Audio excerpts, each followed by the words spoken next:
December মাস, এই মাসটি আমাদের বাংলাদেশের মানুষের জন্য যেমনি আনন্দের তেমনি বেদনার। এই মাসে বাংলাদেশ পেয়েছিল তাদের কাঙ্ক্ষিত স্বাধীনতা, কিন্তু এই স্বাধীনতা অর্জনের জন্য বাংলার বুক থেকে প্রায় 30 লক্ষ তাজা প্রাণ চলে গিয়েছিল। এই শহীদদের রক্তের বিনিময়ে আমরা পেয়েছি স্বাধীন সার্বভৌম বাংলাদেশ। আজকে আমরা এই ভিডিওতেই সেই 30 লক্ষ শহীদদের স্মরণ করে শুরু করতে যাচ্ছি। 3 ডিসেম্বর 1971 পাকিস্তানের আকাশে বাংলাদেশে এয়ারফোর্সের একটি অতর্কিত হামলা, যা পাকিস্তানের পুরো এয়ারফোর্সকে নাড়িয়ে দিয়েছিল। বাংলাদেশ দ্বারা পরিচালিত সেই অপারেশনটির নাম ছিল operation kilo flight.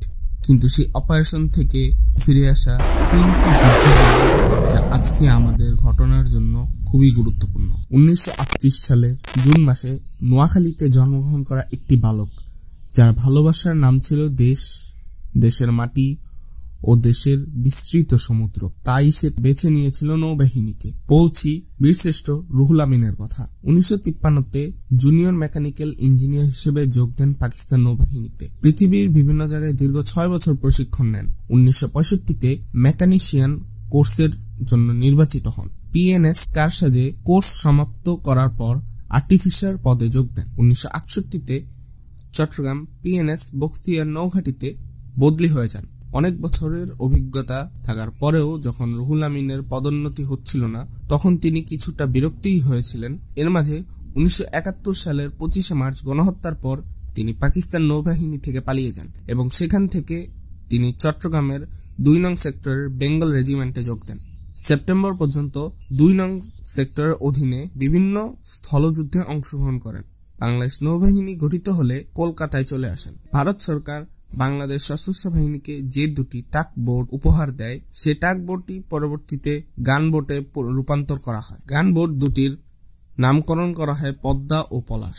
Ruhul Amin পলাশ প্রধান ইঞ্জিন রুমে অফিসার হিসেবে দায়িত্ব গ্রহণ করেন। 6 ডিসেম্বর মুক্তিবাহিনী যশোর সেনানিবাস দখলের পর পদ্মা, পলাশ এবং ভারতীয় মিত্রবাহিনীর একটি গানবোট পানভেল খুলনার মংলা বন্দরে পাকিস্তানি নৌঘাঁটি পিএনএস তিতোমার দখলের উদ্দেশ্যে বাংলাদেশে প্রবেশ করে। 10 ডিসেম্বর দুপুর 12টার দিকে গানবোটগুলো খুলনা শিপইয়ার্ডের কাছে এলে অনেক উঁচুতে 3টি বিমান উঠতে দেখা যায়।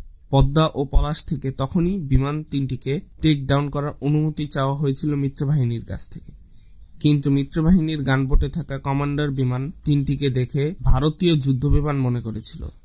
কিন্তু কিছুক্ষণের মধ্যেই তিনি বুঝতে পারেন তার অনুমানটি সম্পূর্ণরূপে ভুল ছিল। কিন্তু ততক্ষণে 3টি বিমান একাধারে গোলাবর্ষণ করতে। এই 3টি বিমান ছিল কিলো ফাইট থেকে বেঁচে ফিরে আসা 3টি বিমান, যা আমরা ঘটনার শুরুতেই উল্লেখ করেছিলাম। এখানে একটা কথা বলে রাখা ভালো, সেই 3টি বিমান থেকে ছোড়া একটি গোলা পুরো একটি গানবোটকে ধ্বংস করতে পারে।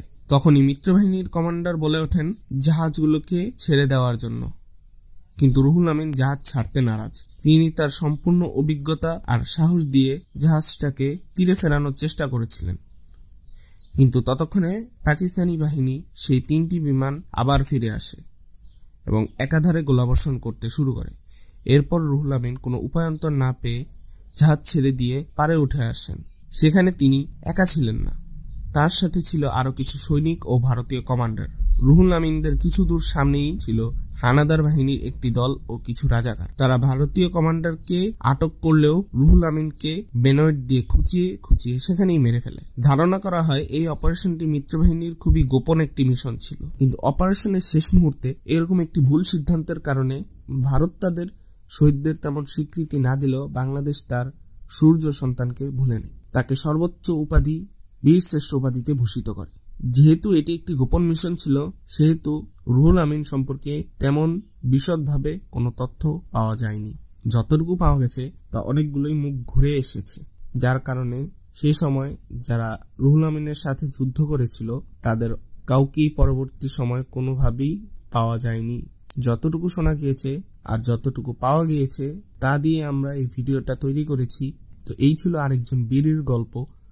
যদি ভিডিওটা ভালো লেগে থাকে তাহলে অবশ্যই আমাদের পাশে থাকবেন এবং আমাদেরকে উৎসাহ দিতে থাকবেন। ধন্যবাদ।